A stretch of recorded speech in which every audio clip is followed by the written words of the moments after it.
सैयदना उमर बिन अल Khattab रज़ियल्लाहु ताला अन्हु ने रिवायत फरमाया, आप फरमाते हैं कि हुज़ूर नबी अकरम सल्लल्लाहु अलैहि वसल्लम ने फरमाया कि बेशक अल्लाह ताला कुछ बरगुज़ीदा बंदों ऐसे भी पैदा फरमाए हैं क़यामत के दिन ना तो वो अंबिया होंगे ना वो शुहदा में से होंगे, लेकिन क़यामत के दिन अल्लाह पाक उन्हें वो मर्तबा अता करेगा कि उनके मुकाम पर अंबिया और शुहदा भी रश करेंगे। सहाबा कराम ने अर्ज किया कि या रसूलुल्लाह सल्लल्लाहु अलैहि वसल्लम ऐसे लोग कौन होंगे?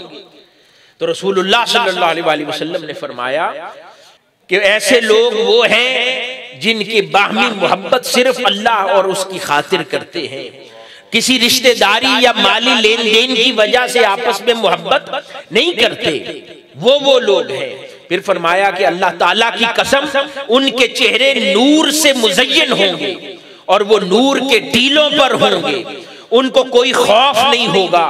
जब लोग खौफजदा होंगे वो बेखौफ होंगे, जब लोग गमजदा होंगे वो बेगम होंगे।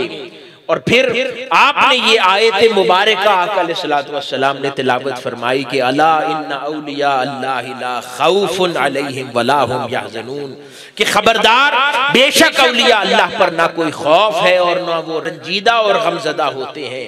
यानी आका अलैहिस्सलातु वस्सलाम ने फरमाया कि वो जो इनके चेहरे नूर से मुज़य्यन होंगे, जो नूर के टीलों पर बिठाए जाएंगे और जिनके मकाम व मर्तबा पर अंबिया और शुहदा रश करेंगे, वो औलिया हैं जिनके लिए ये आयत कुरान में नाज़िल हुई है। तो वो आका अलैहिस्सलातु वस्सलाम की उम्मत के औलिया होंगे।